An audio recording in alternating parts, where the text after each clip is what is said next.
Thank you very much.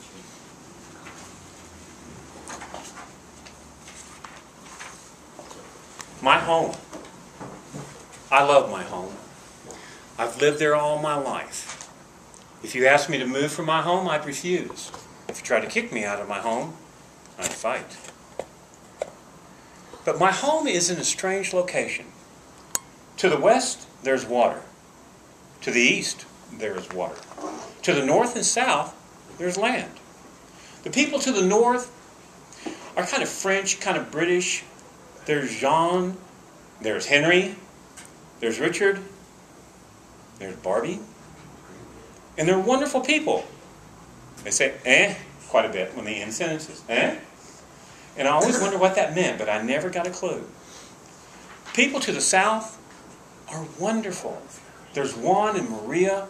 They're religious. They're spiritual. They work hard. They do anything for you. And they love their children. I have a fence in my backyard. One to the north and one to the south. The north border is not so bad. People don't come across there in my backyard. When they do, normally friendly. There are places, I have a small pond in the back, that there's not even a fence. And they kind of wander across. I don't mind it too much because I've never thought that they had bad intentions. I had a disagreement with them in 1812, but we figured that out in 1815 and we're back to being friends again. And we've been friends ever since. To the south is a different story. Because some of my family has a dependency on certain herbs and spices.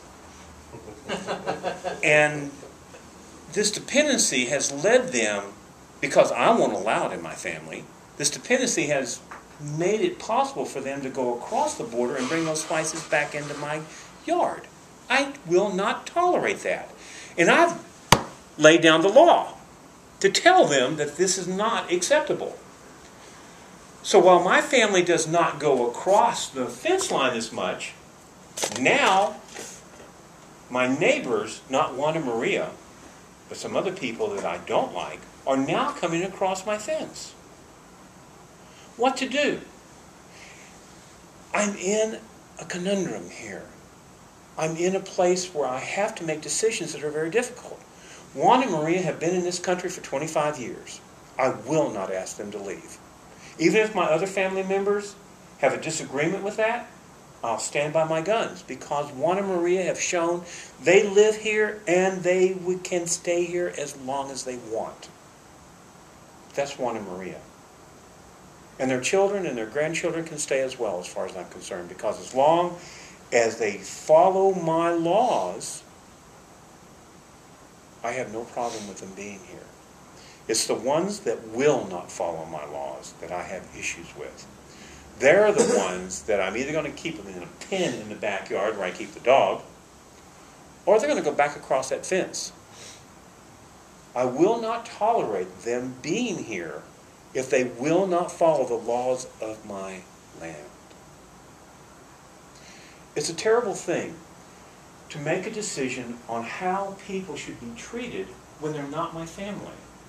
I had to look deep within myself and ask family members how they'll react if they were in a foreign land following the laws and someone asked them to leave, if they'd been there for 25 years or 15 years. But if my family had not followed the laws of that other land, then they need to come home. It is the law of your yard. Think about it. If a neighbor comes into your yard at 3 o'clock in the morning, what would you do? If someone was carrying something across your yard in bags, what would you do? If someone came into your yard with a weapon, what would you do? Whether it's a house on the street with a front yard and a backyard, or it's a town, a number of yards within it, or a county, or a state, or a country. The laws are the same whether or not it's a single yard or a million yards. It is a matter of safety for your family. My family is large. It has all different types of people in my family. My family is very diversified, and I love every one of them because we're protected by laws. And so with that, you have a decision to make. This is what's called a call to action. You have to make a decision about those people that are in our country and whether they will stay and the conditions in which they'll stay, and the people who come into our country, my yard, illegally or not.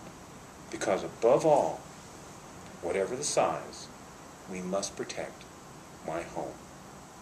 Thank you, Mr. Toastmaster.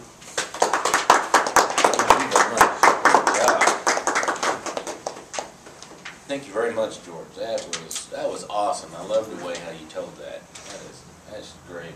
We'll see how the evaluator likes it. I think you need to go up in front of the politicians and stuff and do that.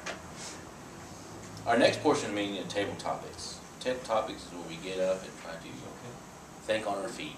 We've got a few minutes to be able to think about the question, not a few minutes, a few seconds, and tell something about it.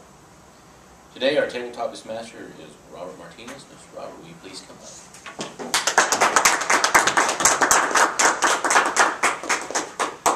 Thank you, Mr. Toastmaster. Thanks, sir. The purpose of tabletops is for us to learn the ability to think on our feet, to speak extemporaneously.